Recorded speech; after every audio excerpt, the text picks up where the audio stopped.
Good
morning, Raider Nation, and welcome to Monday Morning Quarterback with my co-host, Chris4Raiders, and myself, 4-1 Raider Jeff.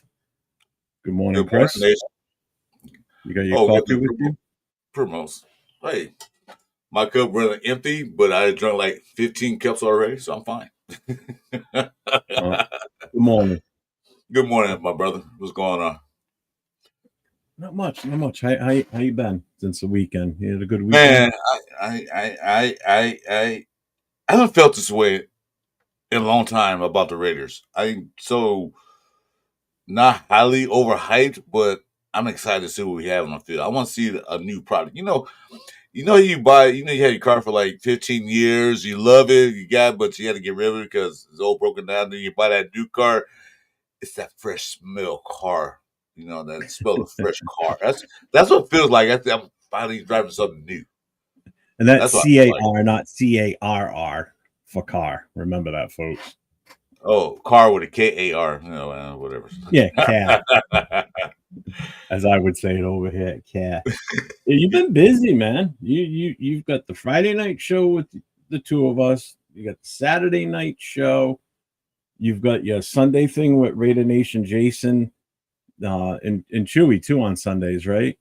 They're coming down there, but he pops in on there. Then you've got this one here that you and I just started last week, so this is our second episode. You're a busy man, and I've noticed that your numbers are kicking up, which is a good thing. I got the Tuesday night show too. We do with Chewy, me, and Jason. Yeah. So you're a busy man. Well, and then I have nothing better to do. I mean, I'm medically retired. I mean, sitting at home all day watching soap operas. Remember that? Yeah. Any big events or anything you did over the weekend? Anything you want to catch me up on? And how everything went? I let those who didn't watch our show Sunday. Robert Pena, who's always on our show, who's always there. He has some sad news to report to you. I don't want to make this really a sad day, but Sunday his aunt had a stroke, then she had a heart attack and she passed away. So his aunt left us, and we did give him a moment of silence. So we might not see him for a few days, but when you do come in, nation, please send your condolences.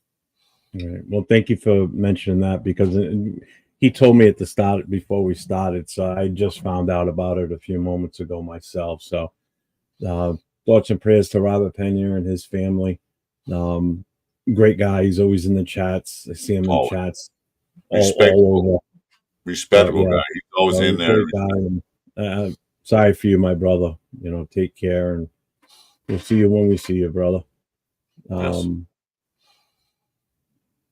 Anything else that you did this weekend? Or I noticed you did something a little different Saturday night in my absence. Oh, we had somebody fill your shoes, man. He filled shoes better than you did. So Wow.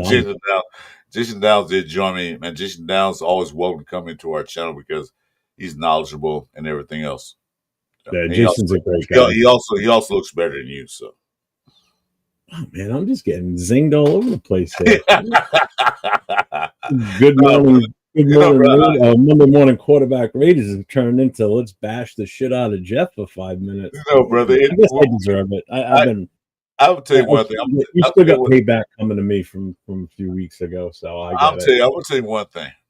I have more pleasure doing a show with you than doing anything else, like doing my own private show, because you're fun, you're good, you're entertaining. I did miss you Saturday until you popped in. Then I say, "Oh God, this guy's in here." But anyway, Well, you know what is it was funny because when we talked about it earlier in the week, and I made mention that I'm definitely not going to be here at least from the start on Saturday night. So you do what you want to do. If you want to do a show, go for it. If you want to do it alone, and you were like, I'll bring somebody on. And then when you told me who it was, I'm like, oh, dude, that's exactly who I would have suggested anyway. I didn't want to say anything. I wanted you to pick one if you were going to oh, do yeah. it. And picking Jason was just a no brainer. I mean, Oh man, he's knowledgeable. He's a smart dude. He's pretty much the same mindset as the both of us. I mean, he's basically the same age as us too. So it was just like a no brainer bringing him in. So, and I listened and watched while we were on our ride home from where we were, and it was a great show. You guys did a good job. So, yeah. just checking here with the chat right now. So we've got Diesel in the house. What's up, brother? Diesel, what's going on, brother? Afakasi's here. What's up, Afakasi? There you are. What's up, bro? My brother from down under. Nightbot's here too. Hi, Nightbot. Yeah, he's fired from mine. Yeah. So I had an interesting weekend. Saturday was the New England, the Black Hole New England chapters summer barbecue. So one of the ladies in the chapter, she's actually one of our executive board members now. She opened up her house to everybody to come and hang out and enjoy have a good time. And if anybody saw any of the Facebook posts I put up or Instagram stuff, she's got a massive backyard. It's huge. She's got a massive in-ground pool. She's got a like a bar set up. Built her husband built like this bar type setup in there. It's got 3 TVs. It's just an awesome like pool house. Like it's just so much fun. It was just a perfect setup. And I'll tell you what, it's the first time I met a lot of those people from that chapter, because this is a chapter that I took over the presidency of. What a great group of people, man. I just had an absolute blast. They made my wife and I feel so welcome. Plus some of the other guys that came with us and family that used to be part of the New England Booster Club that came up and watched with us, spent the day with us too. So they made us feel so welcome. But I'm so excited for this chapter going forward, man. I can't wait for it to get rolling. It's like this year. This year, it feels like everything changed and things are getting different. Things are different. It kind of feels like I said that new car smell. It just feels that way. I feel about the season, especially you gonna be the president of the new Black Hole chapter in New England. I'm a Black Hole member too. I'm just chapterless, but that will soon pass. But you're in the fold, man. You're part of the Black Hole, so I mean, that's all that matters. Yeah, you were part of the family with me beforehand, and now you're even more part of the family, even more. So that's why I might be one of those nomads. I'm a part of everybody's chapter. Like, I'm here, I'm there, I'm everywhere. I forgot the San Juan Fair, whatever his name was. There's a cartoon back in the day. I'm here, I'm there, I'm everywhere. So let's just hit this off real quick here then for today. So I mean, this is probably part of the reason why I think you and I are kind of excited now too. Now, rookies reported last Thursday on the training camp, and obviously there's not much news coming out of training camp for the rookies. I mean, the big news last week was the Betch signing his contract. They probably just spent the first couple of days of a little bit more of orientation to the team and going over the basics that they're going to need to know. I think tomorrow's a big day. I think pretty much when they got everybody signed, they brought him in. Yeah, and, of course, every rookie I go to that symposium when they get drafted. or everything else. Tell them how they conduct. I think the Raiders brought them in and say, "This is what we're going to do this season." Kind of like let them know, like, we expect this from you, we expect that from you. We don't expect that from you. We don't want this thing like you're bigger than a shield. Nobody's bigger than a shield. Yeah. So tomorrow's an exciting day. Tomorrow's a big day because tomorrow is the official start of full training camp for the Raiders organization. So all the veterans show up tomorrow.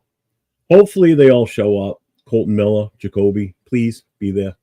So going forward after tomorrow, everybody's there. They'll have like their big team meeting, and they'll get all the fun and game shit out of the way. Any introductions that still need to be done, and that first day is probably not going to be a big deal, but after that, it's going to be okay. It's time. I think there's a 3-day wait period before they put pads.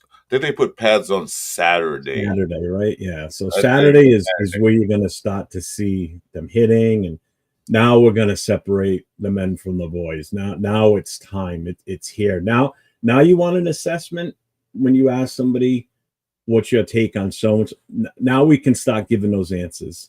Because right now you still can't give those answers until they start hitting and seeing what each guy's got.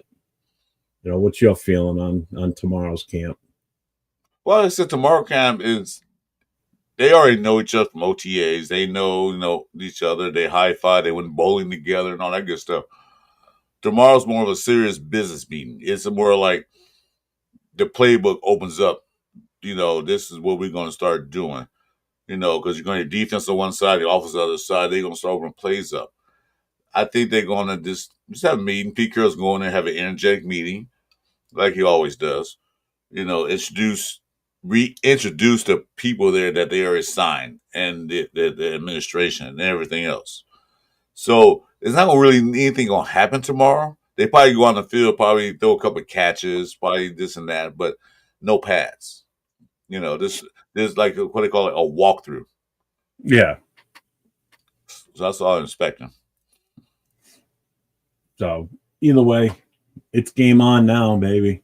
24 hours from now, we'll be elbow deep in this. So I'm ready. It's that much closer. What are we at? 40? What are we at? 48 days? 47 days. 47. 47, I think. Away from the first Raiders football game.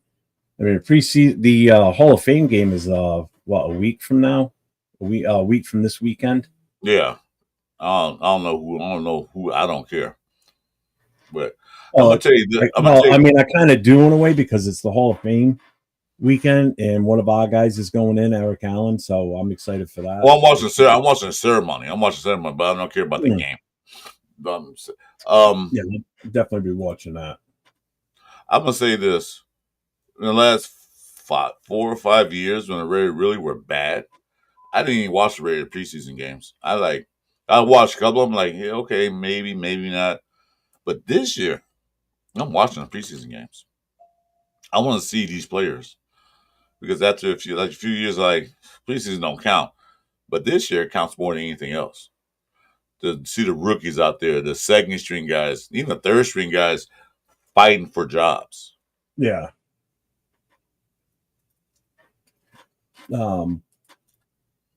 So with that being said, we know training camp's opening up tomorrow with veterans reporting. Mm-hmm. So Detroit God's here. What's up, Detroit God? Welcome in, brother. Welcome in. Hey, brother. So with the veterans reporting, now this is the other issue. So Wilkins was put on the PUP list just before the weekend kicked off. Have you seen the video of him in the weight room? No, I haven't. Hold on. You got it? Because I found it quite interesting, actually. Hey, Rochelle, welcome to the show. See if I can pull it up. Yeah, here it is. So let me present this. Okay. What's up, Rorschach?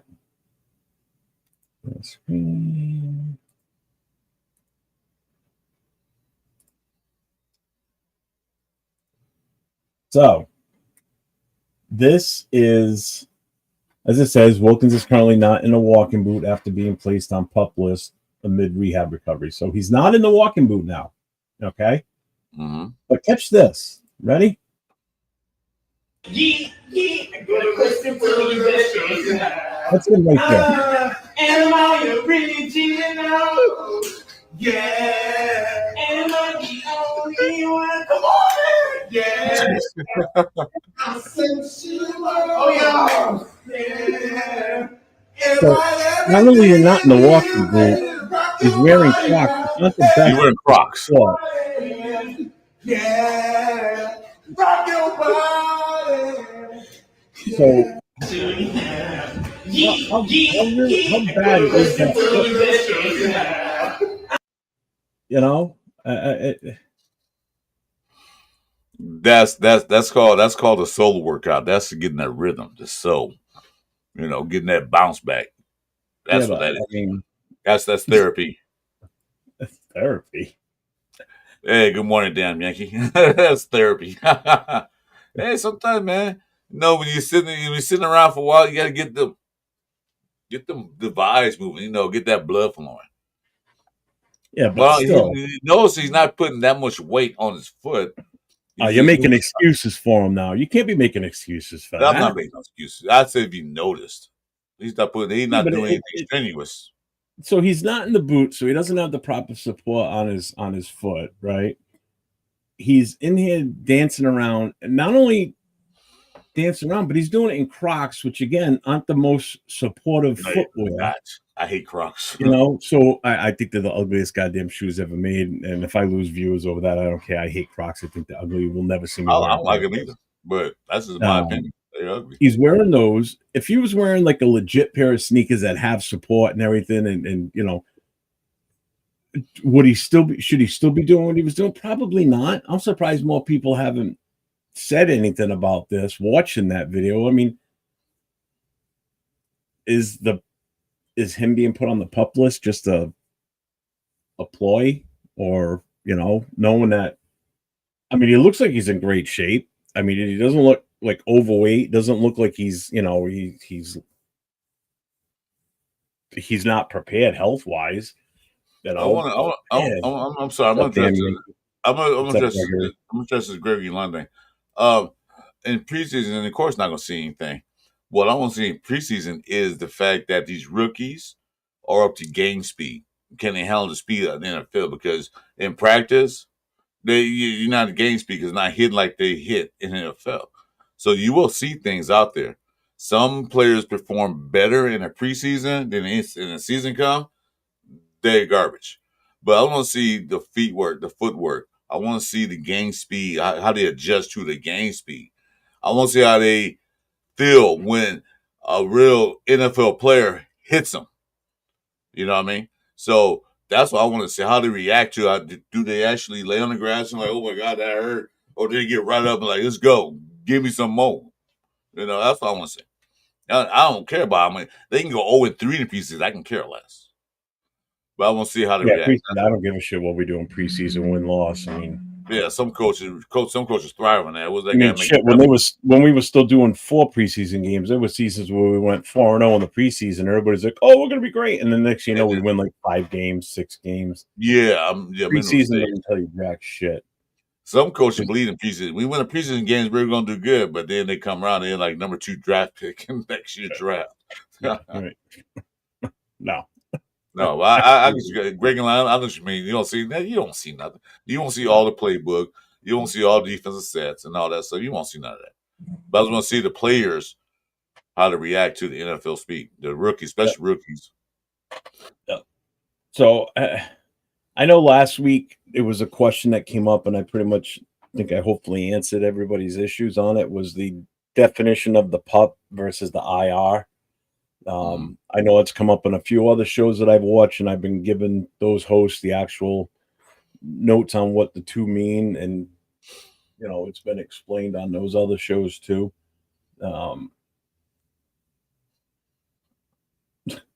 So I mean, it's pretty basic, not basic, but it's pretty self-explanatory. The big thing with the IR versus the PUP is whether they count towards the 53-man roster or not. And on the IR, they don't count against it. On the PUP, they count against. They're part of that 53-man. So they have a decision to make before the preseason's over, before training camp ends, and they call it, time for, the final 53-man cut, what they're going to do with him. So, well, like Troy I'd like to see him play this year at some point, but again, I don't want them to rush it where he gets hurt again. Like Troy God said, if he can get on the floor and twerk, then he should be playing red football.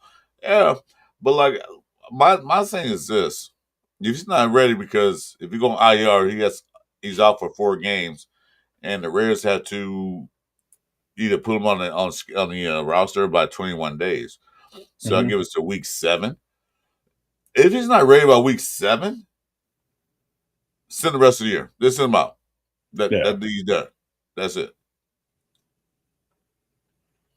Because the one thing you have an injured player going out there, I'm ready to go out there, coach, because players are going to say they're ready to go, but they're not really ready to go. Yeah. And get there and reactivate the injury, because Jeff, as well as I do, you get one injury, it'll compound another injury, then compound another injury, then something else happens. That's how the max. He had this, then all of a sudden he had that. It's compound injuries. Yep. Just everybody that's in the chat, make sure you guys hit that like and subscribe. That helps us out big time, helps with the algorithms, helps us keep up with everything as far as, it keeps the lights on basically too. So it keeps us going. Make sure you get over to Chris. If you haven't subscribed already to Chris4Raiders, make sure you get over to Chris4Raiders podcast and hit him up. Turn those notifications on, because we do go on a lot during the week, Chris and myself. This is going to be a new regular Monday morning show. Rosha, you in the building? If you can, if you don't mind, put me and Jeff's subscriptions in our in the chat. If you don't mind, if you're not anything else. That's a very big man when it comes to weight wise. So if his foot isn't 100, being Crocs and shouldn't be dancing around. Exactly. Yeah. Exactly. I mean, I'm a big guy myself. If I had a foot injury, number one, I wouldn't be caught dead wearing Crocs. Number two, I wouldn't be wearing them and I'm not dancing around either, but I would know better than to do something stupid that's going to cause you a chance to injure yourself. I mean, one wrong move in those stupid ass shoes and his foot slips. And they're not what they call slip protection, like the boots you guys used to wear in the fire department. And I used to wear as a maintenance guy. We had to wear those we couldn't work. The slip protection boots where it prevents slips. Crocs are not designed for that. In one somebody drops some water or sweat on the floor and slip, that's it. Oh well. It's so stupid. So with that being said, with him being on the PUP list now, so that means he's not going to partake in any preseason games. He can be at the facility, he can work out, he can go to the meetings, he just can't go on the field and practice.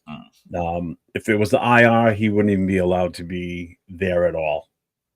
So that's the other big difference. But with that being said, who steps up on the DL now that he's going to be out? Who do you think, Chris, is going to be the one to step up and be that guy that's going to give us as close to what we're going to lose with Wilkins out? What's your take on that? What's up, James? Two guys come to mind. Lalu and okay, here we go. Tofu. Look at Tofu. I can't say his name for some reason. Just think a photo, but put a U instead of an O. Photo instead of photo. Oh, okay. I always say tofu. On the way. Photo. Sorry about butchering your name. You watch the show. I do apologize. Every time I try to say that, I apologize. I was getting mixed up. But those two guys step up right away. They have to, because as mentioned, Mr. Radio Nation Jason mentioned yesterday, we only have 5 games, and the defense was decent. In the last 12 games, our run stoppage was kind of limited. We couldn't really stop the run as much as did with Wilkins in there. Mm-hmm. So these two guys need to step that up when they're in there. I mean, they probably rotate them out in and out, but they need to step up. I'm not going to count on Pegas. Oh, I'm bad on names this morning. Pegas and Hemingway to be the guy that step up. Hopefully they do. That'd be great if they do. But I'm relying on these other two guys that they picked up in free agency, or one guy anyway, to step up. I mean, right now, I mean, we've got a bunch of guys that could hopefully eventually do that. Based on how last year was without him, Jonah Lalau, I thought stepped up, had some really good games.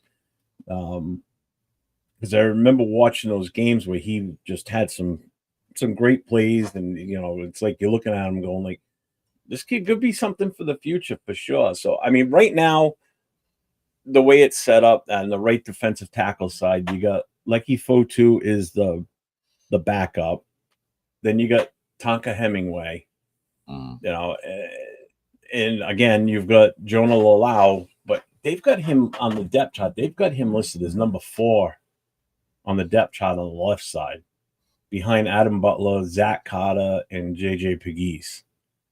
So for some reason they've got him buried on that depth chart. I don't get it. Unless he just didn't have a good OTAs and mini camps, I don't know. But again, this is where once training camp opens up and they start going through progressions and everything, and that depth card going to change. Step up.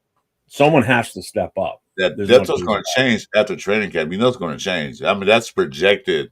What the other analysts predicted and all that stuff. That's going to change. Yeah, after training camp. It has to. Other than that, we're kind of screwed. I'm just waiting to see who can just shine. Someone needs to shine. Someone needs to come out of nowhere and be like, "Oh shit, look at this guy!" Right? Where the hell did he come from? Right. Which is why I'm still a little nervous about our backups on the defensive tackles. I know a lot of people have been lobbying for let's put Tyree, let's put him at tackle, which I'm not against. What do you think on him going to tackle? You up for it, or you're not in favor of it? Well, I had an interesting conversation. I said that he should be one of those guys that floats around line of scrimmage. You remember Javon Curse when they drafted Tyree Wilson should do that. Wait. Listen, what I'm saying. Okay. No, I know you're talking about Javon Curse. Yeah. Yeah, and then Justin Tuck. They played defensive and defensive tackle. They was all over the line. I was like hoping when they drafted him, he'd be one of those guys that he can float around. They'll put him in tackle or they put him defensive end. I think he won't have enough moves to be a defensive end guy. And I don't think he's big enough to be a defensive tackle. He might be strong as an ox, but he's not big enough. He might get pushed back by some of these offensive linemen, these good ones. Because he don't have any moves. So what I was saying was, remember Javon Curse, because when he got drafted, I kind of compare him to Javon Curse, because Javon Curse was a freak of nature. They called him the freak for a reason.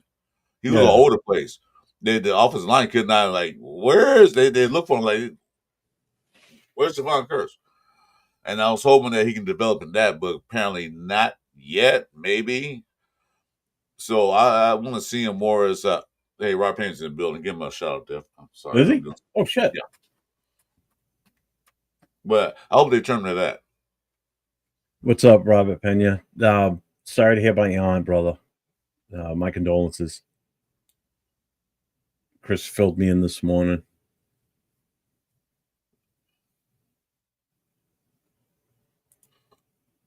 Jess is in the house. Chewy, what's up, brother? Where's the flag? What's going on? We the people. Good morning. Good morning, everybody. Thank you for checking in. We appreciate you guys. Robert Pena with the Raiders. About the best you're going to get from me. I'm yelling out the Raiders thing. That's too early. Never has been. Yeah, Rob Payne. How you doing, brother? But hey, you know what? I'll tell you one thing. you got to play somewhere, because if you don't do anything this year, then it's out the building. Well, you know, it's interesting you say what you said. You know, as far as playing defensive tackle, defensive end, and it's almost like he's almost like a what the fuck type player. Like, where the fuck do we put him? You know, like where's he going to excel? We already know he's not going to excel at defensive end. He's too slow. He's too slow off the ball. You know, 805's got this thing he says all the time. The unblocked Tyree Wilson is a Hall of Famer, Pro Bowl type player, because then he'll get sacked. He'll get in there and he'll make noise on plays. But when he gets blocked, forget it. He's out of the play. You know, he's too. I think he's too slow for that position. He needs the speed of Max and Kuntz. And Max comes off that snap, man. He's gone. He's like a rocket. Kuntz still remains to be seen how he is in game time situations. You know, so we'll have to wait and see. Yeah. Well, one thing, not too slow, but he don't have one move. That's a bull rush. He don't. And that's why I think he'd be better at defensive tackle. And he don't bend. Because one thing about Kuntz has a hell of a bend. You know, so if you guys don't bend, that means he can go under the tackle. You dip under and come up and get the quarterback. So, Wilson don't have that. No. He don't have the arm thing. He does that. He doesn't do that well. So, he has 3 years to develop that, and he still hasn't developed it yet. I'll give him that first year off because it's hurt. That's the Raiders' fault for drafting a guy that's hurt. So yeah, that's an issue for sure. With the seventh pick in the NFL draft, the Raiders select this defensive tackle with a broken leg and a sprained left arm. Like what? Yeah, I mean, at this point, what it's worth a shot to try him at tackle. I mean, whether the coaches obviously go ahead and do it or not. I mean, we're just playing Monday morning quarterback. Hence the name of the show, Monday Morning Quarterback. With just thought processes and our opinions on what we see and what we think, and what the latest scuttlebutt is on what most people are talking about. Yeah. Well, they try to make defensive tackle last season. He did okay, but I'm sure Pete Carroll and they're gonna try to figure it out. Where do you put you at? Besides, we're talking year 3 now. There's 3 positions we're gonna put you at. There's 3 positions: defensive tackle, defensive end, or the unemployment line. So pick one of the 3 you're gonna do. I knew you were gonna say that too.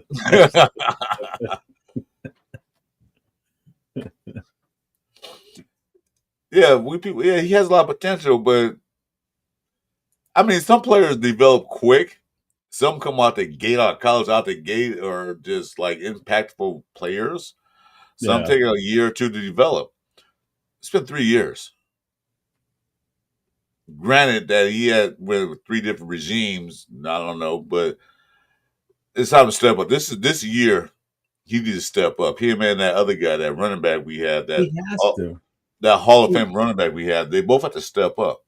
He has to step up. There's no questions about it. This is year 3 for a 7th overall draft pick, and we're still. I see this all the time, and I'm starting to feel like I'm a broken record. And we're still with the let's wait and see. Let's wait and see. No. I'm tired of that now. The time is over for that shit. It's make or break this year, plain and simple. Yeah, I'm done with him. I'm not done with it. I want to give him one more chance. You don't have to be a 15-sack guy. You want to be a 8-sack guy. He had to be a disruptive. He had to get in there and cause the quarterback headaches. Stop the run game, stuff that thing down the middle of the edge. You have to do something to prove his worth, because you don't have to be have 20 sacks in the season to be a good defensive end. But you do have to be a defensive end that causes a lot of pressures and causes a lot of like the quarterback running around like he lost his head. Yeah. Do that. Do that. Okay. He hasn't done that. Yeah, what? 1 sack last year? Or 2? I don't remember how many he had. I can look I it think he up. had 2 sacks. I don't know. I forget. I didn't look at the stats. But that was caused by somebody else. Hey, Bueno, what's up, brother? What's up, Bueno? That was caused by somebody else. He was gifted a sack. That's what he was. You know, we the people. He says Tyree has a lot of potential, but does he though? 3 years in, and I'm still not seeing shades of what he could be or what he was supposed to be. I mean, how much? I mean, everybody's got potential. You know, it's just whether they capitalize on it or not. I mean, he had the most opportune time last year when Max went out to step in and do something. No Kuntz, no Max. You know, Chase on. That's the whole reason. Why do you think we brought in Chase on too? Because we knew Tyree wasn't trustworthy to put out there on a regular basis. Yeah, he had a better stat year than the year before, because the year before he was hurt most of the season and he was a rookie. You know, and everybody was there for the most part. This past season, we lost guys. We didn't have guys. That was his chance to really show his potential, was last year, and it didn't happen. You know, you would have thought with Max out that him playing opposite of Chase on, they would have had a hell of a year, both of them, or at least one of them. And don't forget, Wilkins out too. So yeah, that's the other thing. You know, it's Adam like Butler and Lalu and stuff up the middle. So it's just your time to shine. This is the time to become that star, that niche in the Raiders defense, like, you know, the highlight reel.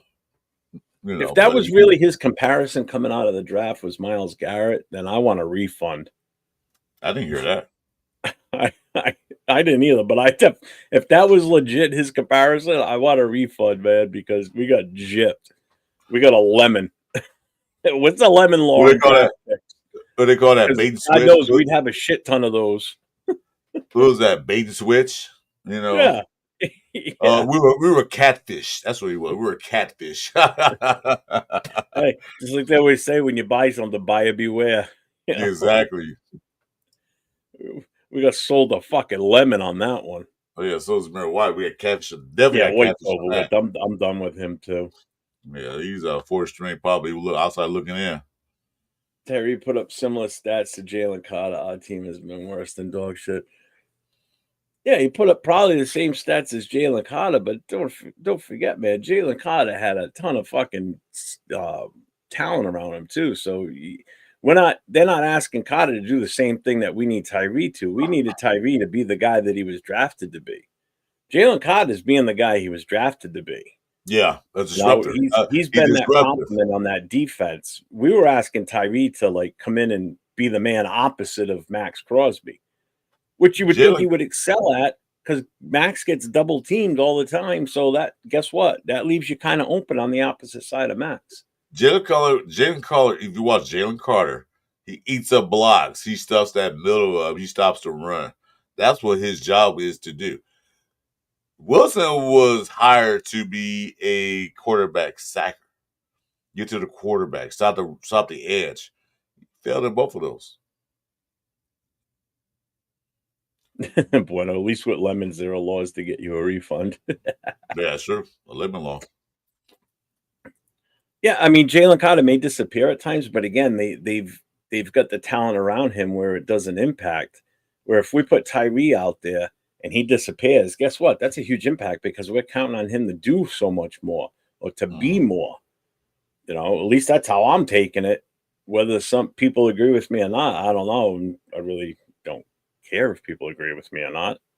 I mean, I know sometimes I got some weird takes too, but still, I mean, we're not talking about a 4th or 5th round draft pick. We're talking about first pick in our draft at number 7. Well, you know what? Maybe keep saying, what happens if Genty doesn't turn out to be this running back that everybody thought he was going to be? Comes year 3, are we still going to sit here saying, "Oh, we're still waiting to see what happens with Genty this year"? Is he still going to be the man that we drafted? Motherfucker, better be the man the first year. I'm sorry. Yeah. But maybe because since we got defensive-minded head coach in Pete Carroll, maybe, hopefully, hopium is a bad drug, but I'm hoping that maybe he can develop into something. Maybe Pete Carroll likes himself. What are you good at? Let me tell you. Let me add to that, though, what you just said about him being a defensive-minded coach. Can you name any of their pass rushes from when he was in Seattle? But you can probably name most of their secondary. Yeah, you did a team. Yeah, the team did linebackers too. Yeah, I can name those guys. But Yeah, maybe but he's I'm going. talking like the front line, like your No, no, ends and your tackles. No. no. But I'm saying though, he's still defensive minded head coach. Maybe he sees something like because Pete Carroll thrived on the DBs and linebackers. He thrived on that. That was Well, his that's what I mean. way. He's a second level But I'm defensive saying, minded coach, is being what it really defensive minded head coach, he knew what he had at Seattle. He probably say, "Okay, I need you to play like this or do this." I don't know. I'm just hoping that he can talk to him because I've seen him in the OTAs. He sat there and talked to him a lot of times. He was in the chest talking to him. Maybe it's like, you know what? What are you good at? We're gonna put you here. This is what you're gonna do. It's all you're gonna do when we put you in the game. You're not gonna start. You're not gonna be in it. But in certain situations, you're good at this. This is what we're gonna put you at. You're gonna put in a place to thrive at.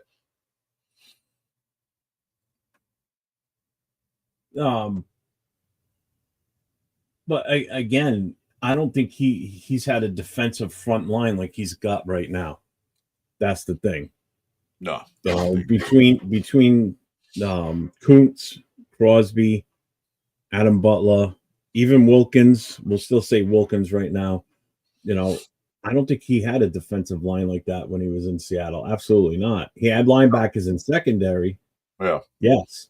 That's why I say he was more of a secondary or second level minded defensive coach. His front line was not that great when he was there. Those linebackers, they balled out. And that secondary, again, Legion of Boom. I mean, those guys were insane. People are hoping that's what we can recreate here. But I think you might see the opposite here. I think you might see a better front four than you're going to see in the second level. But remember, we still got the third level, basically, the corners. Remember, we still got Rob Leonard. He's still there. He's the defensive line coach. So maybe, I don't know. Terry Wilson, this is it for you. You got to do something. Because if you can't do anything, you take up a roster spot that we can draft somebody else or bring us on a free agent that can be better than you. So hopefully he steps up. If not, see you. I mean, without looking it up, I couldn't even give you a name of who played defensive end and tackles for the Seahawks during Pete Carroll's era. Nah, me neither. I know some of the linebackers, but definitely know the secondary guys. Yep. I mean, those guys were legends, But so enough of the defense. Let's get into this next one. I'm dying to hear your take on this. So, and this is where it's going to be interesting. This training camp it's going to be the battle for number 2. It's going to be T versus T, Thornton versus Tucker. So, who do you think? Who do you think out of the two of these is going to ultimately be that number 2 guy opposite? Granted, we all know Brock Bowers is option 1 without a doubt. But when we're talking strictly wide receivers, Jacoby's going to obviously be the number 1 guy more than likely, obviously. So who's going to play opposite of him? Who do you think is going to win this out in training camp? Both of them. Who? Both of them. Chip Kelly's going to have offense where it's not going to be a dedicated 1, 2, or 3 wide receiver. Because I was looking at some of his film studies. He had multiple guys out there in certain situations. I don't think they're looking at who the number 1 receiver.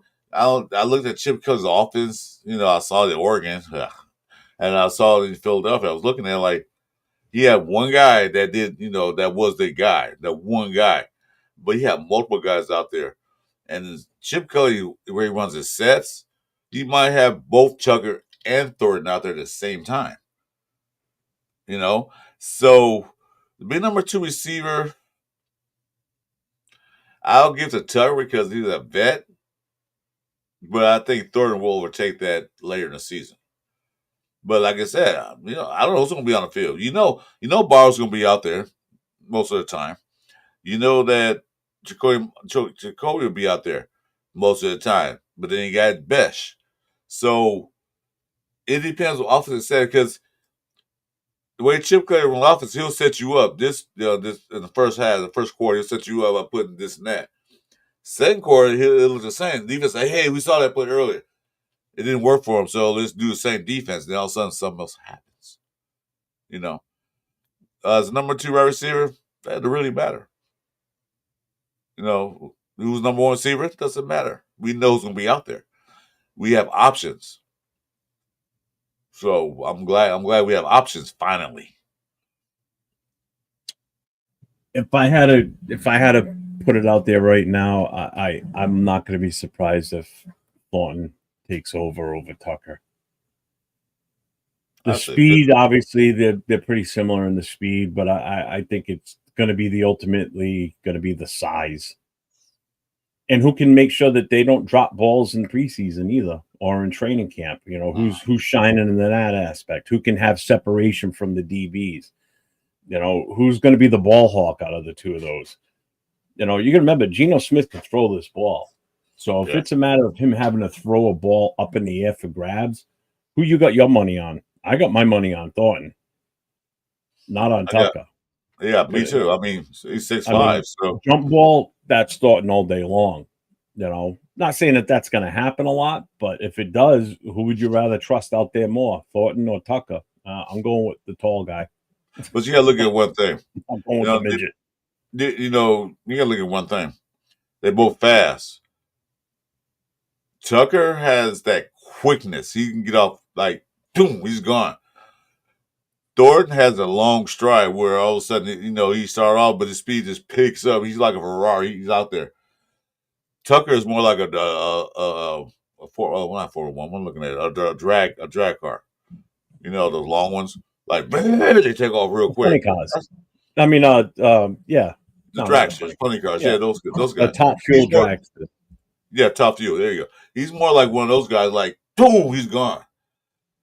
Thornton's more like, get started, build up, and he's gone. Because he has a long, you watch him run, he has a long, like, gazelle strides. He looks like he's moving slow, but before you know, he's down the field. So it comes to what set that Chip Kelly's going to run. Like I said, can you imagine that Tucker and Thornton on both sides, defense have nightmares? Well, you know, I think what turns, if people look at his college stats, Thornton, I think what turns people off is the fact that he only had 25 catches last year in college. Well, how many yards though? But he had 25 catches, but he was averaging 24 or almost 25 yards per catch. So you do the math on that. His 25 catches. His average yard per catch was ridiculous. And that's the difference. He had 25 catches for 600 yards. Yeah, some shit can't get that with 50 or 70 catches. You can't get 600 yards. No. So I mean, he's got that ability where he could just be a complete stat beast when it comes to, you know, yardage based on, you know, per catch. And I look at it this way too. I want touchdowns. We need touchdowns. That's all that matters. We need touchdowns from our wide receivers, and more importantly, we need touchdowns from our number one playmaker, and that is Bowers. Until Gentry does something, the number one playmaker on this team is Brock Bowers. Brock Bowers had all the stats in the world last year. But in my eyes, as a tight end, you need to be visible when we're in the red zone. Granted, we didn't get in the red zone much last year. I get it. But he still should have been a more viable option. He should have had more than 4 touchdowns last year. Easy. I expect at least close to 10, if not more, touchdowns this year. Will he have the same stats as last year? Catches and receiving yards? Receiving yards, possibly. Catches, probably not. There's too many people to spread the ball around to this year. Let's see. I want to see those touchdowns jump up. And that brings my point, like I keep saying. Like, what's up, Jason? Hey, Jason, what's up, brother? My point is, like, people are talking about, let me switch reels, but nothing is everybody talking about how many yards did Gentry have. Who cares? He can have 800. He can have 16. He can have 2,000. Break the record. That's fine. How many touchdowns did he have? I mean, he had 2. You get yards, it's fine. But according to the last time I checked, maybe I'm wrong, correct me if I'm wrong, NFL, touchdowns. More points, win the games. You can rush all the yards. And that's why I want to see Tucker, Thornton do the same thing. Okay, you got these yards, but how many touchdowns you got? 1. Well, he had 1,600 yards receiving. How many touchdowns did he get? 1. The yards don't do anything. I want to see TDs. You need production in the scoring. Yeah. Especially if our defensive secondary is going to still be a little suspect. We need to put points on the board because we need to give them some room. We need to give them some space. You know, if our defense can hold a team to 21 or less points, we can be in every single game with the lethality of this offensive setup now. Just looking at the pure talent alone, not even looking at the play scheme, and just look at the talent. You've got a quarterback back there that can throw the ball, a veteran, smart quarterback. You got a running back that you drafted in the first round that's supposed to be the next greatest thing. You've got the best tight end. They've already labeled him as the number 1 tight end going into this season, without a doubt. And it's only his second season. I saw that. We've got Jacoby, who was just go-to last year. Now you've got the competition between Tucker and Thornton, and we haven't even mentioned Betch, and we haven't even mentioned Michael Mayer yet either. You know, so you've got that. Then another one we haven't even talked about, you still got Mosert, which is a speed demon out of that backfield, and can catch the ball. So if we can't put up more than 21 points a game, then there's something wrong. Either we're going up against one hell of a defense, which will happen this season. You know that. Oh, yeah. One hell of a defense. Oh, we just can't get out of our own way, and it's just status quo with the same old rate of bullshit that we've been going through for years. I honestly think those days are over. Yeah. I think we're on the right track. But you know what? The thing they have to do, which they didn't do last year, not even the games they played against the teams they should have beat, they have to win first and second down. They have to win first and second down. You have to get more than 3 yards on first down. You know, second down, get more. They didn't win first downs at all last year. It was always second down and 9 or second down and 15 or 20 because somebody was holding. Yep. I agree 100% with you, Jason. Yeah, I agree with this statement. Jason goes, as a team, we need 80 to 120 yards rushing a game. The passing game has to be efficient and dynamic at times. Second and 4 and 3rd and 3 is better odds consistent. Correct. That's the thing. I went on first down. You got to win on first down. They didn't win on first down last year. We can't be running the ball when it's like 4th and 15. It's like, you know, a 3rd and 15. It's like, what the hell are we running for? Throw the goddamn ball. Yeah, right. You know, we just didn't have the weapons. We really didn't last year. You had Bowers, who was everybody was looking to watch him, and then you had Jacoby. You know, Tucker last year, him and it's not Tucker's fault. He tried, but the quarterback play we had last year, they couldn't get him the ball. No, but he wasn't a threat. That's the whole point. He wasn't a legit threat out there. His speed. Okay, hold on. His speed was a threat, and originally they watched that and he threat. But when they saw that the quarterback can't get in the ball, plus offensive line couldn't block long enough to the quarterback to get in the ball, they're like, yeah, they didn't worry about it. They're like, okay. Yeah, I didn't think he was a threat last year.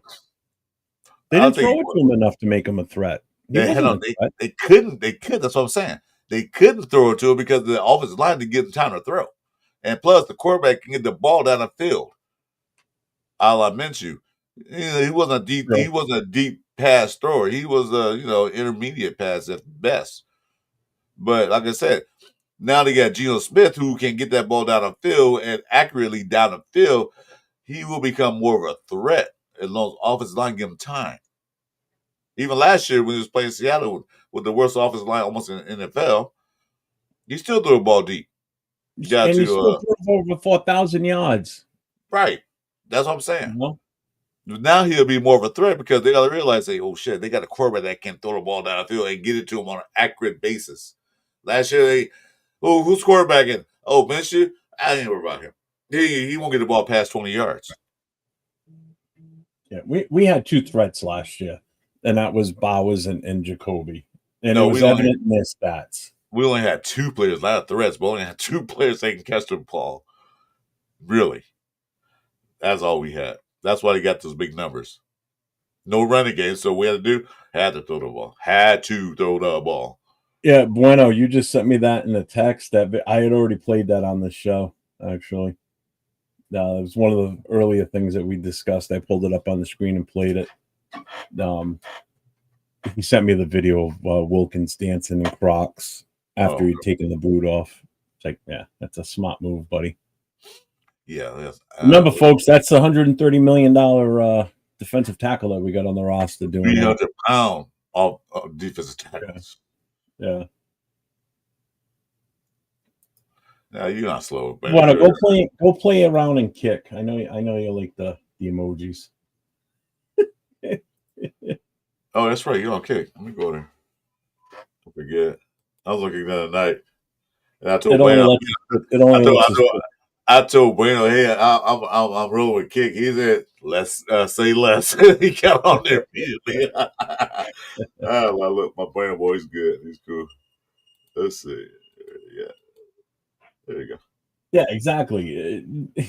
Every time they threw the ball to him, yeah, it was a 50-50 shot he was going to catch it or not, you know? Right. I'm throwing the ball. I'm throwing it to Bowers or I'm throwing it to Jacoby at this point. You know, we don't know what Thornton's going to do out there, but I'd be throwing it to him. But let's put some pressure on the kid. Let's see what the kid can do, you know? It's the only way you're going to find out. He's either going to shine or he's going to fucking stink up the joint.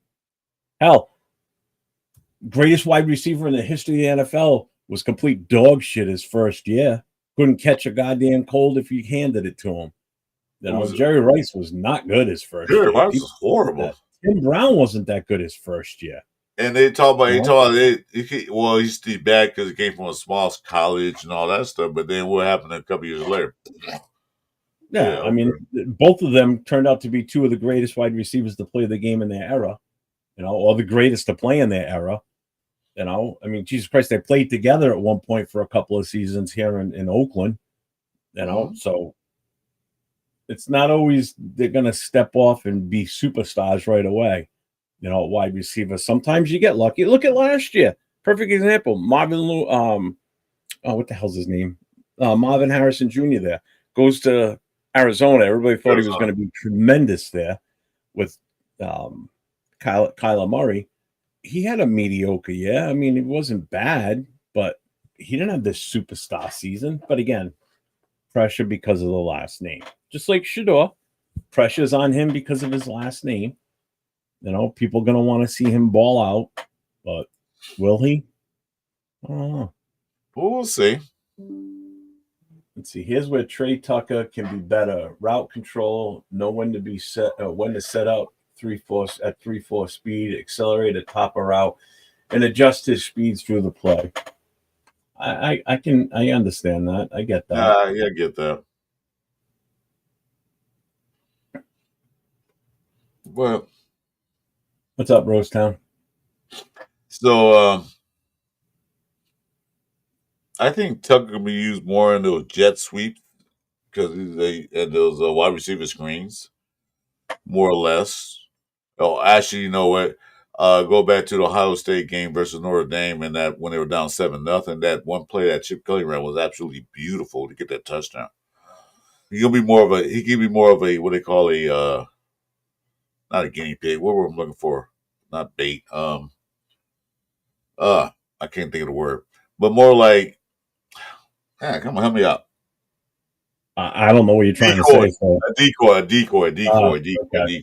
I can think of the word. It's early, man. She only had like 18 cups of coffee. I got to get 2 more and be fine. And speaking of which, my first one. All right, I lied. I had to refill it a little bit. Distraction. Distraction. There you go. Thank you as the flag. Thank you. So hey, that's why I was chat, man. They always help you out when you get stuck. Appreciate that, William Black. Where's Black? He's gonna be. They probably, I'm just picturing my mind. I'm just like sitting there thinking like all things they can do. They might run a jet sweep or reverse, and defense like, oh, they're gonna do it again. Then all of a sudden, no, they throw the ball downfield. So it could be a decoy distraction. Yeah. Yeah. So just like my phone's a distraction right now. Yeah, Bueno, I want you to read Mike, because sometimes I can't think. It's early. I'm not an early person. I'm a late person. But thanks, Bueno. Dude, My phone, I have to keep this goddamn thing on the charger constantly now because it's just inundated with text messages, Facebook messages, emails. My God. I'm going to wear my phone out before anything, and it's only a couple of months old. There's fucking flies in here again. Goddamn door. Well, so what's the next topic? So I say Tucker probably start, but they're gonna probably rotate him in and out, in and out. Depending on the situation. I tell you one thing: red zone has to be Thornton, in the red zone because the guy's big. Going downfield, maybe Tucker. Jet sweeps and all that stuff, Tucker. But down the field, yeah. I mean, in the red zone, Thornton. Because, like I said, Kelly now has options. He can do everything. Yeah, hey, Coach Ray, what's up? Yeah, exactly. What's up, Gravy? What's going on, brother? Be all pro. So let me ask you this. We're going to do a little something off the cuff here with you. I want your take. I know we haven't really talked about much on this subject. Not really a subject, but more of a opinion.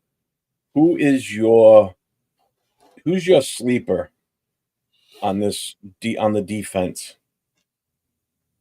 Who do you think is going to make an impact that we weren't expecting?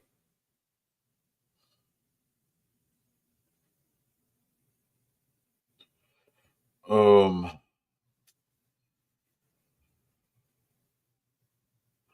gonna say the guy name I can't say. Fatu. I think he's gonna Tofu. Tofu. Like Fotu.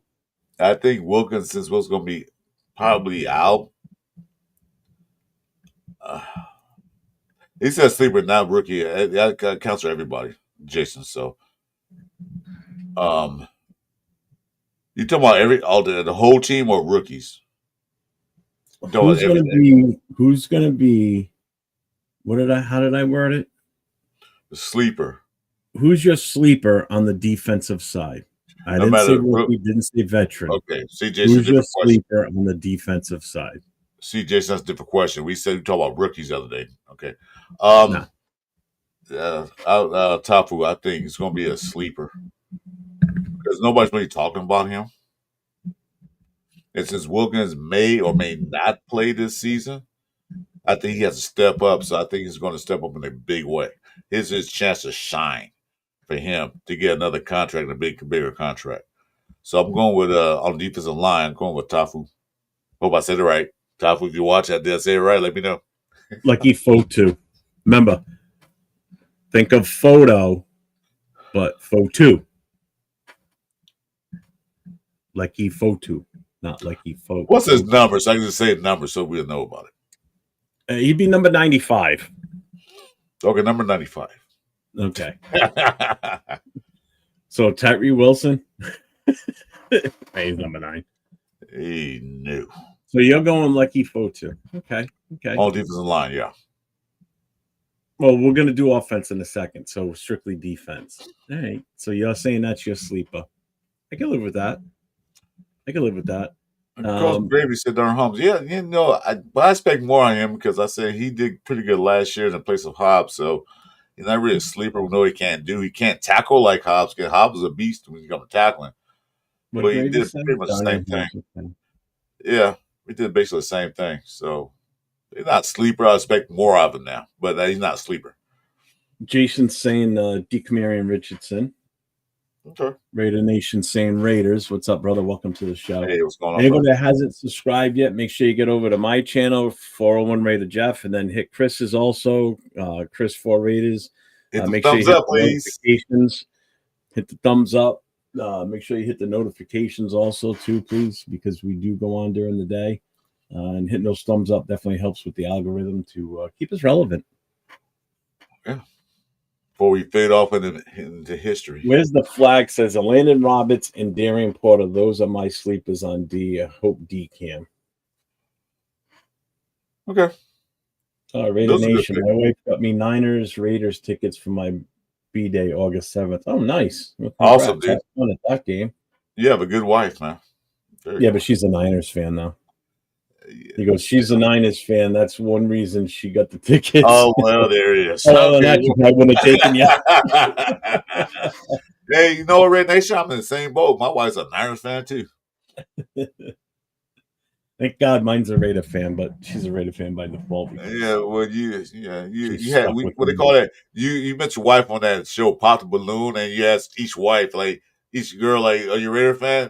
No. Pop, you a Raider fan? No. Pop, you a Raider fan? Yes. Well, the funny thing is, she wasn't a Raiders fan, but the high school she went to, it was in Pawtucket, Rhode Island. The team was called the Shea Raiders.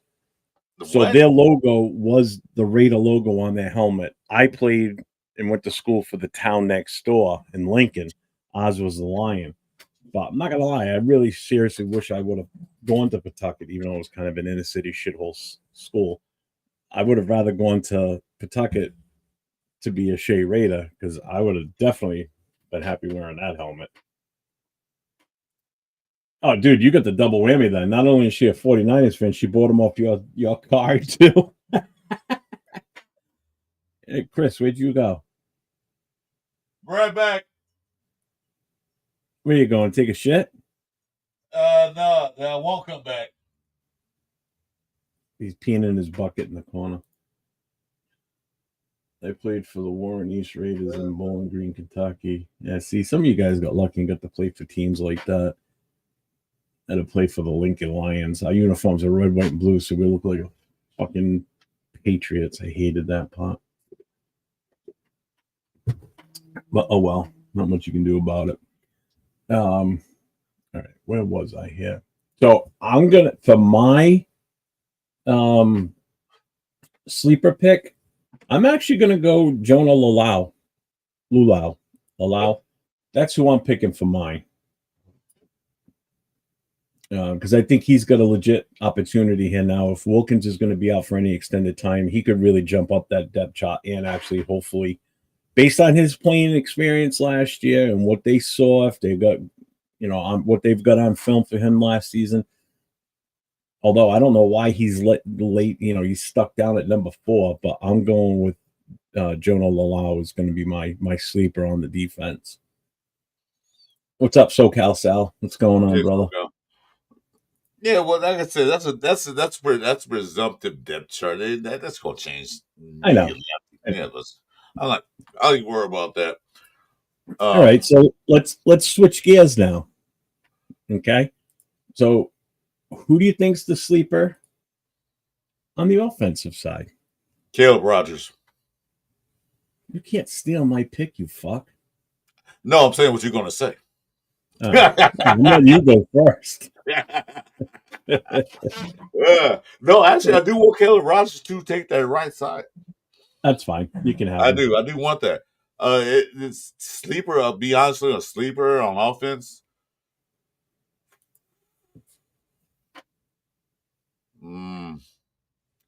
I want to see Ishmael, the tight end they picked up, that 6'6" guy. I want to see what he can do on the tight end side because we know we got Bowers, then we got Mayers. I want to see Ishmael can do one because he's 6'6", boy's big and he's fast.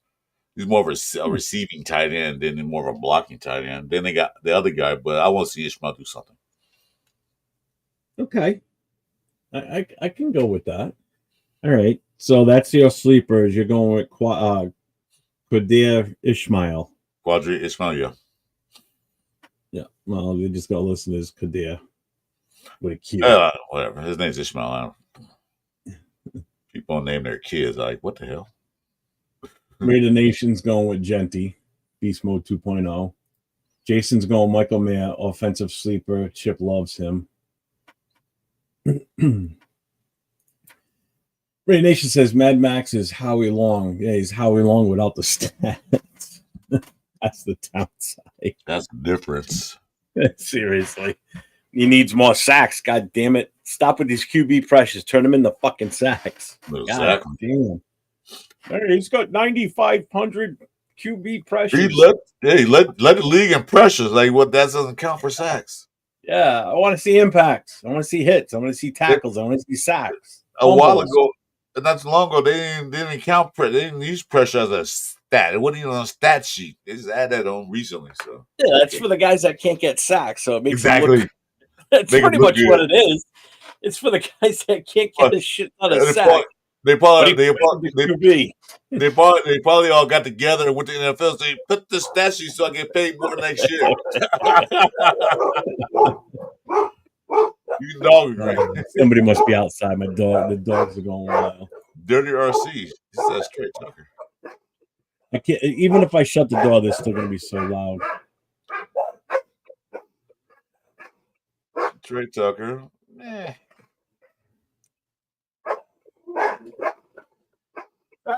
You guys done? Nope. Jesus no, I got something to say. Good Lord. Is that so? Okay. Yeah. You see what dirty? So offense, dirty RCs. What's up, brother? Hey, what's going on? Trey Tucker. Where's the flag? I'm not going to be surprised if Mayer scores a bunch of red zone TDs this year with Bowers as the decoy and 6'5" Thornton. Yeah. But if he touches the QB, he gets a flag. That's true. Yes. God knows we can't touch anyone. Jason says, I'm going to defend Raider Nation. QB pressures are opportunities for others to get sacks. Yes, but they're not. That's the problem. They're not, but they're not getting the sacks. That's the thing. Then we need to have Kuntz do the pressures so Max can get the sacks. When Max was getting pressure, Kuntz was getting sacks. You know, they got to do the opposite way. Do them both. Is the offense going to make more points than our defense this year? I hope so. Man, please. Oh, in other words, is the offense going to be on the field more than a puncher and place kicker? Yeah. Pressures are good, though. They make opposing QBs throw ugly passes that can lead to. Oh, yeah, definitely. Yeah. And I think that's where we're going to lose out a little bit this year because, and just like we lost out when Wilkins went down last year, if we don't have somebody of his presence in the front, I mean, just think of what that front line could have been if Wilkins is going to be there from day one. You're talking Wilkins, you're talking Butler, you're talking Kuntz on one end, and you're talking Max on the other. And this is where I've always said you don't have to have superstar corners and second and safeties because your defensive front line plus your linebackers are going to put so much goddamn pressure on the quarterback that they're not going to be throwing, exact route passes and plays aren't going to be able to fully develop right. If everybody's there and they're healthy 100% and they're doing their job the way they're supposed to. Let's see, with that pressure in the middle, the quarterbacks don't have a chance to. You got Max and you got Kuntz on the edges. Pressure in the middle, the quarterback don't have a chance to step up in the pocket. So you either got to throw the ball away or throw an ill-advisable pass, and that's an interception. Like right now, people are nervous about our secondary. There's a little questionable. I wouldn't be worried about them at all if all four guys were completely healthy and all four guys are going to be playing from day one from the first snap of the ball, because you're going to have that pressure with those four front guys. So with what we've got in the secondary, I think we'll be okay. Now, having just that one guy out, that's how much of an impact Wilkins makes in this case, because whatever you're going to get to fill his shoes is going to be a downgrade, with the potential to hopefully be as close as possible to Wilkins, but it's still a downgrade, Well, that's what's called next man up. If it wasn't a downgrade, they would have been starting ahead of him anyway. So that's how you got to kind of look at it. People sit there, well, it's not really a downgrade. Then why isn't he already playing? Why is Wilkins starting over him?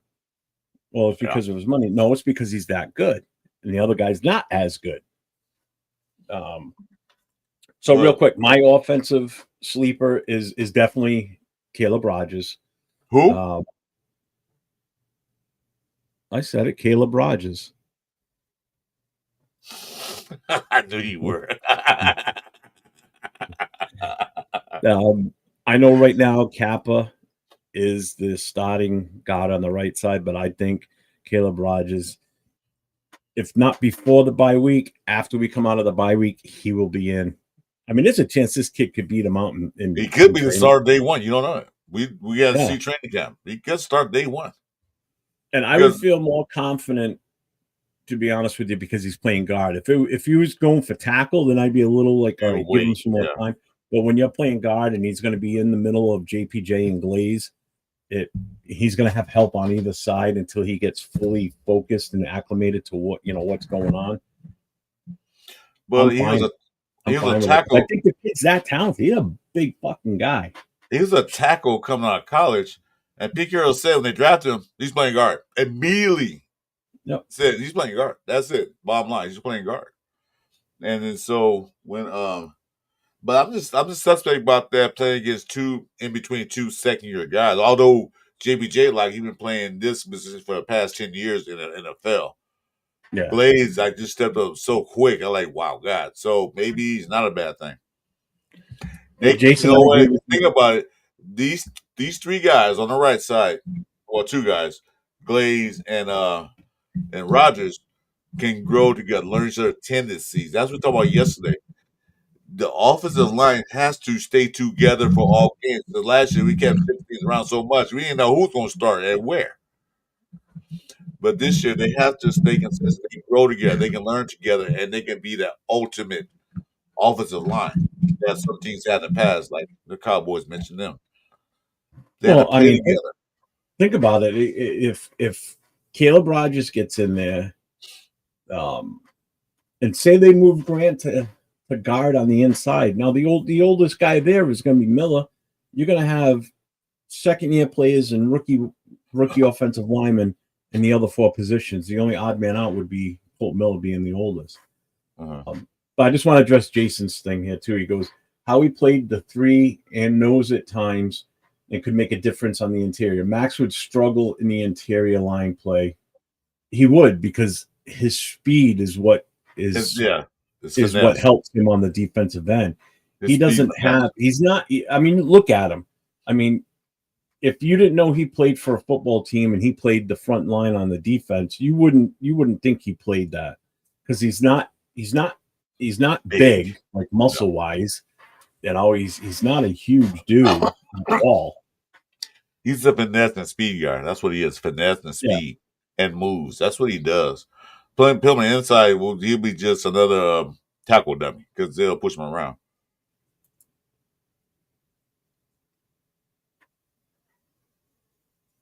Yeah, and that's the other problem with Max though too, is he's so fast sometimes that he just over pursues. I mean, perfect examples. Just rewatch the Tampa Bay game. Yeah. Just watch that game.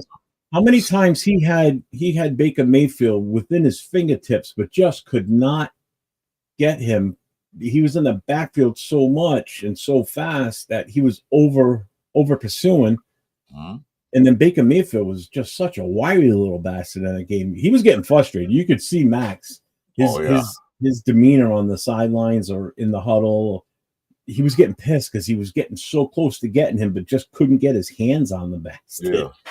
You know, when he torched us for, running out of those pressures like that. You know, and that's the downside where pressures hurt us, is you're forcing an athletic quarterback to move outside the pocket to take off and run with it. In the end, next thing you know, Mahomes, another perfect example. If Mahomes gets out of the grasp, he's going to make something of it. He always does. It's that Mahomes freaking magic bullshit that he does out of nowhere. He's like, he's scrambling for 15 yards back and forth, sideline to sideline, and then he throws an off-centered, off-foot throw behind the back throw. And it goes for 25 yards and a touchdown. It's like 3rd and 14, and he throws a pass that gets 16 yards downfield. Because it's an off-balance throw, and he's just doing one of those. That's the shit that annoys the fuck out of me. It's like, oh my God, I hate that shit. How can't we get him down? It drives me nuts. And he's not that fast. They just, no. I mean, good Lord, I've seen other. I don't know. It drives me crazy when I watch him. Sometimes it's like, why can't people just tackle him? Just take his ass to the ground, man. Good God. So tomorrow's going to be interesting.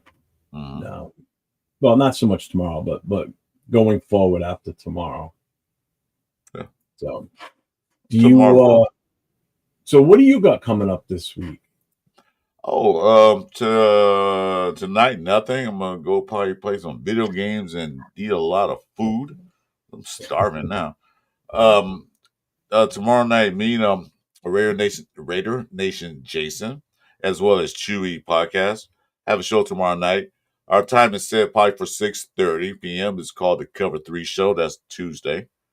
And then Wednesday, I'm just gonna just wait for results of the training camp. Other than that, that's the only thing tomorrow night. How about you, guys? Tonight, nothing. I don't have a Monday show other than this one here that we started last week. I know we've only been on for about an hour and 20 minutes, but during the season, once news starts happening and there's more to discuss, this will stretch out to a longer show for sure. It'll definitely hit the 2-hour plus mark. It's not going to be an all-day marathon, but it will definitely hit the 2-hour mark for sure. Pretty much guaranteed, because we'll have, again, the premise of this is once the season starts, we're going to be critiquing the game from the day before. And like we explained last week, we're going to each pick an MVP, not knowing who we've picked before the show starts. We'll announce it during the game, during the show, and then we will come to a consensus and pick an overall MVP together. And then we're also going to pick a MUP, which is the most unvaluable. So we're each going to come up with a player that was the absolute worst on the team for the game, and then we'll pick who is the ultimate worst one in the game from Sunday. The MUP and the MVP. The MUP. That's what you call the MVP MUP. And a MUP. We're calling him a MUP. Most undervalued. Underrated player. No, not underrated. No, not underrated. That's the opposite. Most useless player. Unvaluable. Unvaluable. A guy that we can do without. The most useless player on the field today was. Well, that too. The U can stand for anything. The most unstuck player, the most unused, most whatever. But that's the premise for that. So Jason Downs asked the question. I'm gonna talk to you about this after the show. What's the phone number to the phone in show? I don't know if we're gonna do a phone in show. I'll give you my number. You want to call in? I'm not gonna answer it. We could do that, We could do it. You know what? That's a good idea. You know what? We'll talk about that. We'll talk about that at the show. I know how to set that up. I use my phone. I don't give a shit. I don't use mine. I don't know what Jason Downs sent me is He's already got my number, so it can't be worse. He has my number, Sacktown Mike. You have a number, but I don't want them calling me. Got my number. I'll tell you right now, I got a bunch of them in here, so I don't want them calling me at night, calling me and say, "Hey, Chris4, what are you doing?" I'm again, it's 4:00 in the morning. And when I say, "Who's that calling you this time of night?" Huh? It's Jake from State Farm. Oh, Diesel's here. What's up, Diesel? Just for Monday morning quarterback. Call me later. I'll give you some advice. I don't want to talk to you today, man. Why do I want to call you? I'll call Diesel before I call you, Jason. Diesel put his number up there. I think I have Diesel already on call. Maybe I don't. I don't know what's the area code. Hold on, I gotta put my old man eyes on for a second. Set up a text. Is that your legit number, Diesel? You're not busted, right? I don't want to put that in there and it's like some fucking like the 900 numbers back in the day. 900. Yeah, it's on the phone. Hi. Nope, wrong number. All right, no, I don't have them in here yet. Yeah. I got some feet in the mountains. Yeah, I know exactly the program you can use for that. I don't want to give numbers have to be private. So I'm not giving nobody my number. No tell who's gonna call Piano and might call me at night. Hi, Chris4Raiders. Hey, God, get you. Dude, I need your area code though. You only put the 867 in there.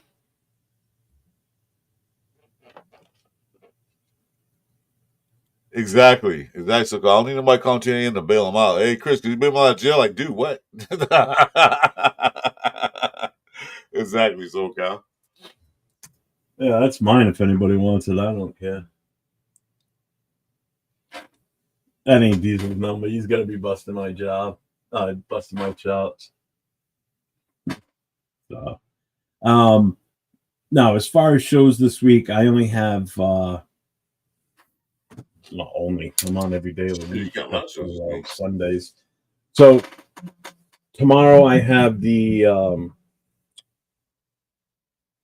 Notorious podcast, which is 4 chapter presidents of the Black Hole. It's myself, Wolf from the Denver, Colorado chapter, James from the Black Hole military chapter, and Leo. Everybody knows it's in here. Knows Leo Cheeto Linus from the Inland Empire chapter. It's a new chapter for him too, and then obviously myself. So we talk football, we talk updates on the Black Hole and anything going on with events coming up. Wednesday, it's the Raiders Connection, myself, Leo, LV Raider 10, and Jay from Just Raiders, baby. And then Thursday nights, it's myself and LV Raider 10 and Raiders Coast to Coast. These shows are all 10 o'clock Eastern, 7 o'clock Pacific. Friday night, I'm back with my guy, Chris, for our Friday night pull-up show, Friday Night Live. And then on Saturdays, it's subject to change. We might change the format a little bit, but it'll be the same. Yeah, we might change the format some. It might eventually become a Black Hole Friday night pull-up show. But we're still in the works with that. But everybody's welcome to come in. And that's a 9 o'clock Eastern. That's the only one that starts at 9. Is that and Saturday night, 9 o'clock Eastern, 6 o'clock Pacific. And then Saturday, Chris and I have our Raiders Last Call podcast. Anybody that watched it this past weekend, I wasn't here for it. Chris had a special mystery guest, and he brought in Jason Downs, was on camera with him, and it was an excellent show. Awesome. Thanks, Jason Downs, for that. Appreciate it. Yeah, that was awesome, man. You did a great job. That show was pretty damn good. So, like I said, I listened to it all the way home. Then I hopped on at the end. And then obviously our Monday morning quarterback show. So, well, I got a show Sunday too with a Raider Nation Jason. It's called a Pillar Show. They start that at 10 a.m. Pacific time. So usually, I think the way it looks like Monday, Tuesday, Wednesday for me, I'm off. Thursday, I'm just floating around. So I'll get 2 days off. I finally get 2 days off. Back to back days off. I can pretty much guarantee this. Going forward from here on, especially after tomorrow with training camp fully opened, make sure the notifications are on for Chris and I, because as stuff breaks, if there's news on an injury or anything going on specific, like certain players that were cut, picked up, we signed somebody. We'll be hopping on together. If not both at the same time, one of us may start it off and the other one will join as soon as they can, but we will. You'll see us during the day, during the week, more often as the season rolls on. Yeah, because right now, really not too much happening because beating a dead horse by Wilkins, like we hear enough of that and all this. So really nothing really to talk about. So I don't, but some breaks, me and Jeff will pop in at any given time. Yep. Appreciate some of the new people that showed up today we haven't seen before. Do appreciate you for being here. If you like what you've seen so far and what you've heard, by all means, make sure you subscribe to us. We're always on, Chris and I. We're always home, so we're always available. So if anybody wants to hit us up on Instagram, go for it. Same tag. Mine's 401 Raider Jeff. Chris's Chris4Raiders podcast on Instagram. So hit us up, PM us if you have any questions or anything you want us to bring up on a show. We're open to it. Or if you want to ask us, can I come on as a guest? Guests? Yeah. Let us know. We have to bring people in that are respectable and kind.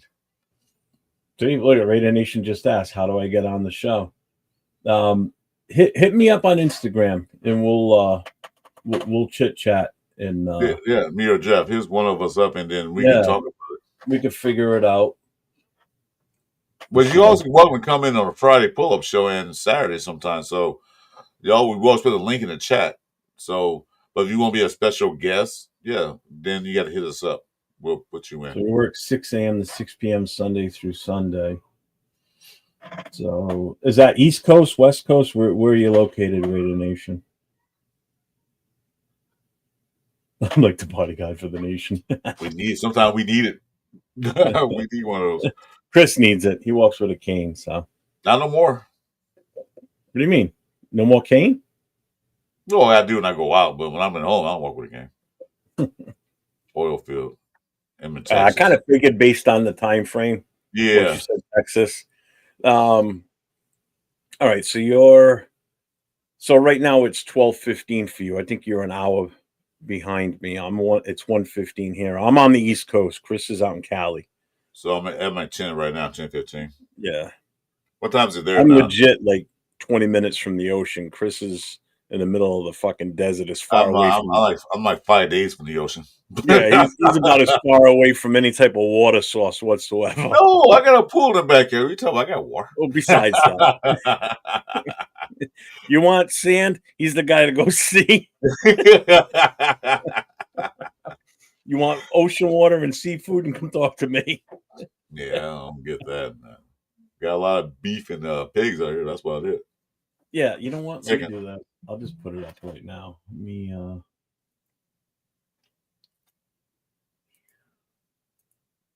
Put my link in. Bullhead City. That's right there. About I know Bullhead City. It's right across from Laughlin, Nevada. I'm from Whittier, California. Yeah, I know that's where Whittier. Nate's from. Yeah, I know Whittier. Nate's from Whittier, I believe, Mhm. or he lives in Whittier. Yeah, Whittier. That's where he's from. Yeah. Okay. Yeah. What this is the guys I do. One of the guys I do shows with on Wednesday and Thursday. LV Raider 10. He's in. I believe he's in Whittier. Because I've heard him say that so many different times before. Let me get. Where is your message? Here you are.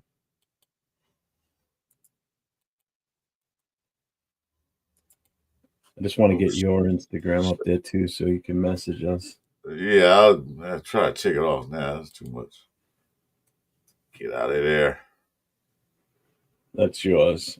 All right, so that's my Instagram and that's Chris's.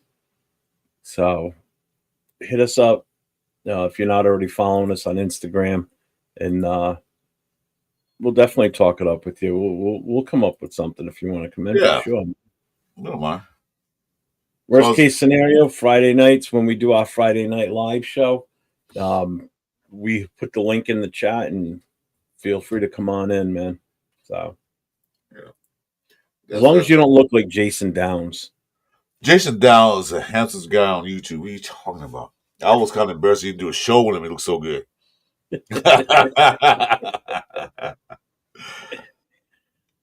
Hey, I got nothing else. You got anything else? I'm waiting. It's like it's like that. Oh, come on, hurry up! But then, like what my boy 805 said the other day on this show, he said, "You know what? It's coming. The training camp is here. Before you know it, football's gonna be over. You blink, you're gonna miss it. Oh hell yeah! And that's that. It's the one sport that has the longest time frame from the last game of the season until the first game. Yeah. All these other sports, man, they end, and next thing you know, they already, like baseball. World Series ends in October, February pitches and catches report. So that's 3 months. Yeah, it's 3 month stretch. Basketball ends. Now they do the summer league. Next thing you know, they're doing their training camp, and they start. When do they start? September. They start in September and the season starts in October. They start in late August and season starts in October. So they got like a 3 month break. Same thing with hockey. Hockey ended in June. And I think they start in like September, October, something like that. So same time as basketball. They're like right because the basketball season ends in June for the championship. Then they What's up, Dan? Welcome to the show. We're just getting ready to get off here too. Yeah, they start right up. Football, we gotta wait from February all the way up to then August to see anything. That is a long wait. Yep. Takes forever for the season to get here. And then like you just said, like 805 says, you blink and boom, it's over. It's gone. 18 weeks. Just fly right by. It's even shorter when your team doesn't make the playoffs because you're out by second week in January. No. It's even longer when your team sucks and you can't wait for the season to get over with. Like, I ever get that season. Yeah, especially when you go on a 10-game losing streak. Hell yeah. God, good way to It doesn't get much worse than that. The only thing worse than that was the year that who was it? Detroit went 0-16. Oh, this season lasts forever. Oh, talking about When they suck, it's like, Garrett, get this shit show off the air. I'm tired of this. But watch it. If they're really, when they be really good, watch how fast it goes. Like, so yeah. age Dan 74. says, Hey. age 74, lived in Fremont, California in 76, jogging down the railroad tracks, ran into Jim Otto on the jog. Yeah. Truly a brush with greatness. Oh, dude, that's awesome. Yeah, that's Don't awesome. tell Jack Kenner that. He'll talk your ear off. He loves He fucking will talking talk about to you. Jim Otto, man. You be on the phone for 2 days about that talk. 2 days. You tell Jack Kenner that, you'll have a new best friend, man. He'll be wanting your phone number. He'll talk to you for hours. Probably pop in. I was unexpected. Hey, I'm Jack Kenner. Let's talk about Otto.